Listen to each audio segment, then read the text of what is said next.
Ibu sekalian yang ada di kelas 12. Bertemu lagi bersama Ibu dalam pembelajaran kita bahasa Indonesia.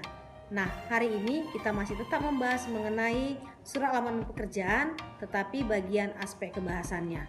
Oke, simak pembelajaran yang sudah Ibu siapkan. Terima kasih. Oke, baik anak-anak Ibu sekalian. Hari ini kita masih lanjut materi kita ya, mengenai surat lamaran pekerjaan. Nah, hari ini yang kita bahas itu mengenai struktur kebahasaannya. Oke, kita akan langsung saja memulai materi ini mengenai struktur kebahasaan surat lamaran pekerjaan. Baik, di slide pertama sudah kalian lihat tampilan kata-katanya adalah struktur kebahasaan surat lamaran pekerjaan. Lalu ada kata sesuai EYD. Kenapa harus sesuai EYD? Karena surat lamaran pekerjaan ini adalah surat resmi. Walaupun yang mengirimkannya secara pribadi, kamu sendiri pribadi, tetapi karena kepada instansi atau perusahaan, maka dikatakan surat lamaran pekerjaan adalah surat resmi, sehingga harus sesuai dengan EYD. Apa itu EYD? Iya, ejaan yang disempurnakan. Berarti semua tata cara penulisannya, semua bahasa yang dipakai pada surat lamaran harus sesuai dengan kaidah penulisan EYD. Oke, yang pertama kita perhatikan. Struktur kebahasan yang pertama adalah harus menggunakan bahasa yang baik dan sopan. Ya, harus menggunakan bahasa yang baik dan sopan dan simpatik. Oke, artinya orang atau perusahaan tersebut melihat bahasa kamu, merasa bersimpatik untuk menerima kamu. Ya, berarti kamu bisa mempengaruhi pihak perusahaan untuk menerima kamu sebagai karyawan di perusahaan yang dia pimpin. Lalu yang kedua, menggunakan kalimat efektif dan komunikatif. Ya, efektif dan komunikatif. Efektif artinya ini kata-katanya jelas apa yang mau kau sampaikan. Berarti tidak bertele-tele, ya, tidak dengan menggunakan kata-kata yang mubazir, tidak, tetapi apa yang ingin kamu sampaikan itu yang diterima atau diartikan oleh pihak perusahaan. Jangan ada arti yang ganda, ya, artinya arti yang berbeda yang mereka pahami tentang apa yang ingin kamu sampaikan. Lalu yang ketiga, menggunakan bahasa baku serta ejaan yang tepat dan benar. Inilah yang dikatakan tadi secara EYD, ya, ejaan yang disempurnakan. Jadi harus sesuai dengan KBBI, Kamus Besar Bahasa Indonesia. Lalu yang keempat, perhatikan penggunaan struktur kebahasaannya, yaitu struktur diksi, kejelasan kalimat, kaitan antar kalimat, dan EYD. Ini semuanya berhubungan seperti yang Ibu jelaskan sebelumnya. Lalu, selain tadi kita harus memperhatikan kaidah kebahasaannya, yang perlu kita perhatikan juga dalam surat lamaran pekerjaan. Yang pertama, gunakan kalimat efektif, singkat, sederhana, dan sopan. Oke, ini tadi sudah tahu ya apa itu efektif, singkat, tidak panjang, tidak bertele-tele, sebab surat lamaran pekerjaan itu minimal kamu buat harus 1 halaman saja, ya, jangan lebih dari 1 halaman. Selanjutnya, gunakan bahasa yang bersifat formal, karena ini tadi sifatnya bersifat surat yang bersifat formal, jadi kamu harus sampaikan bahasa yang formal, informatif, dan ejaan yang benar. Oke, informatif itu apa maksudnya? Ya, kamu menginformasikan dirimu secara formal kepada pihak perusahaan. Yang ketiga, cantumkan identitas, nama, nomor telepon, pendidikan tertinggi, program studi, dan lain-lain. Nah, ini berarti identitas dirimu yang kamu lampirkan di dalam surat lamaranmu, yang bisa dilihat atau yang bisa diketahui oleh pihak perusahaan. Lalu selanjutnya, cantumkan posisi yang dilamar. Nah, seperti yang saya jelaskan sebelumnya, kalau dalam iklan surat lamaran pekerjaan itu kamu cantumkan iklannya dari mana dan posisi yang kamu lamar tertulis di sana, kamu harus cantumkan juga ya di dalam surat lamaranmu. Oke. Selanjutnya, cantumkan kompetensi yang dimiliki secara singkat. Artinya selain pendidikanmu, apa kompetensi yang kamu miliki? Ya, misalnya kamu mempunyai sertifikat komputer, kalau kamu bukan jurusan komputer tapi kamu punya sertifikat komputer, artinya ahli dalam komputer. Cantumkan juga di situ ya, supaya pihak perusahaan mengetahui apa keahlianmu selain dari bidang dasarmu ya. Oke, selanjutnya lampirkan hal-hal yang mendukung. Daftar riwayat hidup, fotokopi ijazah tertinggi, aktivitas penunjang lainnya. Nah, ini sudah kita pelajari sebelumnya. Lalu cantumkan harapan-harapan di akhir kalimat. Apa itu harapan-harapan di akhir kalimat? Nah, harapanmu adalah supaya kamu diterima. Seperti yang saya jelaskan pada materi sebelumnya adalah saya berharap, sangat berharap ya, supaya bisa menjadi bagian dari perusahaan Bapak Ibu. Nah, itu harapan di akhir kalimat, supaya pihak perusahaan tahu bahwasannya kamu memang berkeinginan, bukan hanya coba-coba untuk melamar di perusahaannya. Lalu, gunakan kertas yang berstandar. Ini bukan kertas warna-warni, tapi standar. Biasanya menggunakan HPS, bukan HPS yang berwarna-warni, tapi HPS putih biasa ya. Lalu, jika diketik, gunakan font standar. Artinya ini penulisannya. Dalam pengetikan di komputer, gunakan dia yang Times ya. Untuk penulisan hurufnya Times New Roman ataupun Arial. Lalu ukurannya 12 dan jarak spasinya adalah 1,5. Lalu tidak lebih dari 1 halaman, itu yang saya katakan tadi ya. Jika ditulis, tulislah dengan rapi, usahakan tidak ada coretan di dalamnya. Jadi kalau pakai tulis tangan, usahakan tidak ada coretan ya, tidak ada bekas hapusan begitu ya, jadi memang terlihat rapi. Lalu hindari penggunaan bahasa yang bersifat menggurui, sombong, sok pintar dan lain-lain. Artinya memang kamu menggunakan bahasa-bahasa yang berharap ya, bukan bahasa yang mengatakan bahwasanya kamu itu ada kesan sombong begitu ya, kesan sombong jangan ya, tapi kesan yang harus merendah ya, merendahkan hati lah supaya bisa diterima di perusahaan tersebut. Lalu lihat, ini ada contoh saya buat. Ini adalah contoh surat lamaran pekerjaan ya. Kalau kita lihat di sini sudah lengkap atau belum? Nah, kita perhatikan dulu di sini sudah ada apa ini? Iya, ini ada tempat dan tanggal surat. Lalu ada lampiran. Lalu ada perihalnya. Ini adalah alamat yang dituju. Lalu ini apa? Salam, iya, salam pembuka. Nah, di sini ada isi, yang ini isi. Sampai kemana? Sampai di sini, ya. Sampai dia buat ini adalah apa? Iya, ini adalah berkas-berkas yang dilampirkan untuk mendukung ya surat lamaranmu. Lalu di sini penutup surat. Ini tadi isinya. Nah, yang di sini apa ini? Iya, ini adalah salam penutup. Lihat bagaimana penulisan salam penutup. Kita sudah bahas itu di minggu yang lalu, pertemuan yang lalu ya. Lalu di sini ada apa? Iya, ini tanda tangan. Dan di sini adalah nama, iya, nama jelas. Nah, sekarang ini adalah formatnya. Saya buat dalam formatnya surat lamaran pekerjaan. Nah, ini ada poin 1 sampai 10. Pak, 1 sampai 10. Pertanyaan saya, apakah 1 sampai 10 ini yang kita bahas sebelumnya? 1 sampai 10. Apa ini? Nomor 1, nomor 2, 3, 4, 5, 6, 7, 8, 9 dan 10. Nah, kita lihat satu persatu. Oke, ini keterangannya. Nomor 1, tempat tanggal surat. Apakah sudah benar? Ini ada letak tempat dan tanggal surat di nomor 1. Oke, benar. Lalu nomor 2. Iya, lampiran dan hal. Di sini letaknya. Lampiran dan hal. Benar? Oke, benar. Apa poin yang ketiga? Kita lihat.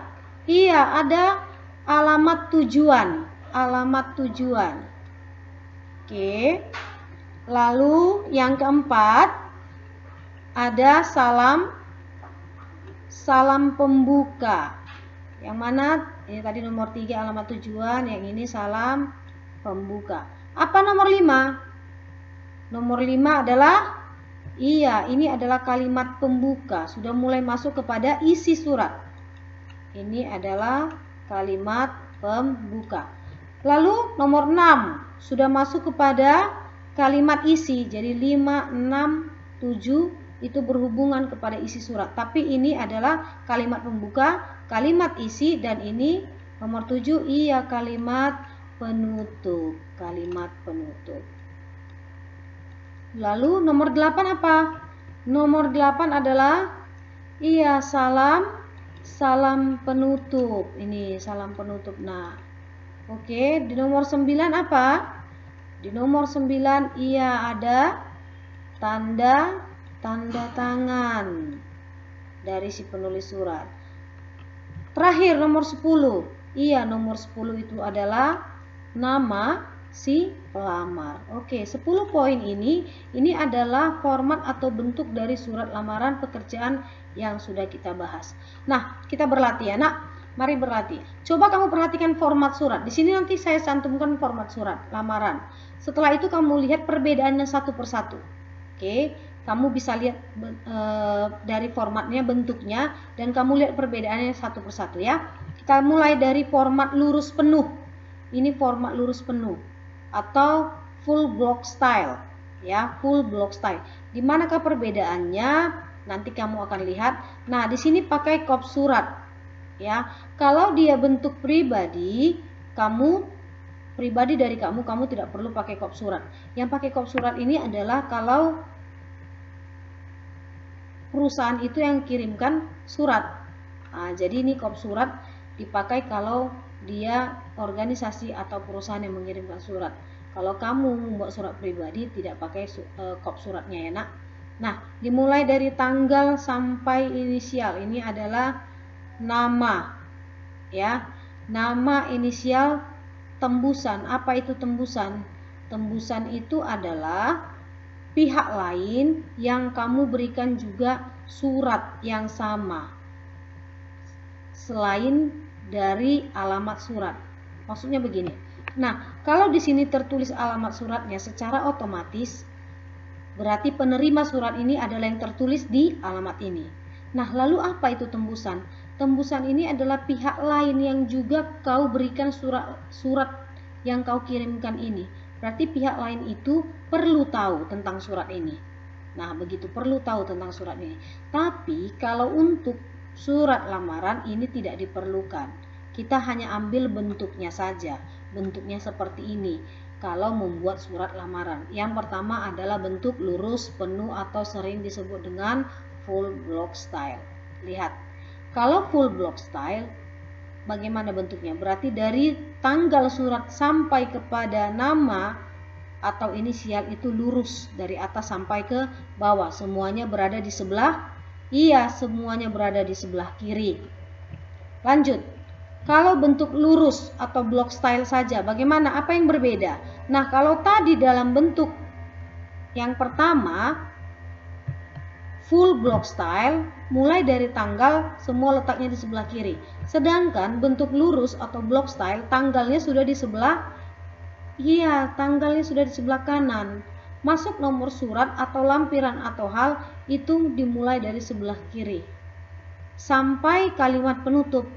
Salam penutupnya dimulai lagi dari sebelah, iya, dari sebelah kiri sampai kepada nama jabatan.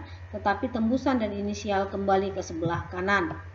Oke, kita lihat yang ketiga, bentuk setengah lurus atau semi block style. Lihat, ini udah campur-campur dia. Tanggal di sebelah kanan, lalu lampiran hal atau nomor surat di sebelah kiri, alamat surat kembali ke sebelah kanan, lalu salam pembuka itu sejajar dengan titik 2 lampiran. Sejajar dengan titik 2 lampiran ini biar saya buat ya. Oke. Nah, ini sejajar ya. Perhatikan. Nah, sudah beda lagi bentuknya kan? Oke, begitu juga dengan tembusan. Kalau tadi salam penutup dia berada di sebelah kanan. Nah, di sini ya, sampai kepada nama jabatan. Itu perbedaannya. Lalu yang bentuk lekuk yang bagaimana bentuknya? Kita lihat. Kalau dia yang bentuk lekuk, tanggal di sebelah kanan, nomor surat, alamat surat, tetapi mulai dari isi itu sejajar dengan titik 2 yang ada di lampiran. Begini. Titik 2. Kalau bentuk sebelumnya, alamat suratnya di mana? Iya, di sini. Ya kan?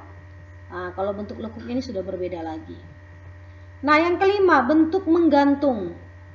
Bentuk menggantung itu seperti ini dia. Jadi tidak sejajar. Tanggal suratnya di sini. Oke, tanggal suratnya di sini. Nomor surat, lampiran, hal itu tidak sejajar, tapi bentuk miring seperti ini. Sampai kepada yang terhormat atau alamat suratnya juga bentuk miring seperti ini. Oke. Tapi itu hanya untuk bagian-bagian nomor surat, alamat yang dituju, salam penutup tanda tangan, nama jabatan, tembusan dan inisial, itu yang bentuk miring. Tetapi kalau isi mulai dari salam pembuka sampai kalimat penutup, ini pakai alinea baru atau paragraf baru. Tapi dia lurus dari atas sampai ke bawah. Yang alinea barunya saja yang menjorok ke dalam. Ini saja ya nak. Iya, perhatikan. Ini saja yang menjorok ke dalam. Lihat. Nah, saya sudah buat tanda panahnya di sini. Oke, itu yang bentuk menggantung. Oke nak, itu saja materi kita hari ini mengenai tadi. Saya mulai dari awal tadi itu mengenai kaidah kebahasaan atau struktur kebahasaan pada surat lamaran pekerjaan. Ya, langsung kita lanjutkan hal-hal yang perlu kamu perhatikan. Ini yang perlu kamu perhatikan, baik dari segi bahasa, dari segi kalimat, apa-apa saja yang harus kamu cantumkan. Ya, daftar riwayat hidupnya bagaimana, posisi yang harus kamu lamar, kamu letakkan di mana, itu sudah kita bahas tentang hal-hal yang perlu diperhatikan. Lalu jarak penulisannya, bentuk hurufnya juga, begitu ya, spasinya juga, lalu kertas yang dipakai, dan penggunaan kata-katanya harus jangan bersifat menggurui ataupun sombong, tetapi adalah kata-kata yang memberikan atau berkeinginan, berharap supaya bisa diterima di perusahaan tersebut. Lalu kita sampai kepada ini formatnya tadi dan bentuknya. Bentuk ada 5 bentuk untuk format surat lamaran pekerjaan yang perlu kamu ketahui. Oke. Sampai di sini pembelajaran kita. Kalau dari video yang saya berikan ini ada yang mau kalian tanyakan, boleh kalian tanyakan langsung di GC atau di WA secara pribadi kepada saya. Oke, sampai berjumpa di pertemuan berikutnya. Terima kasih. Bagaimana nak dengan video pembelajaran yang sudah Ibu berikan? Nah, jikalau ada yang belum kalian pahami, kalian bisa tanya langsung kepada saya. Tetapi hari ini saya tidak berikan kepada kalian tugas. Yang saya berikan adalah tugas catatan. Kamu mencatat semua materi yang sudah Ibu sampaikan pada video pembelajaran tadi.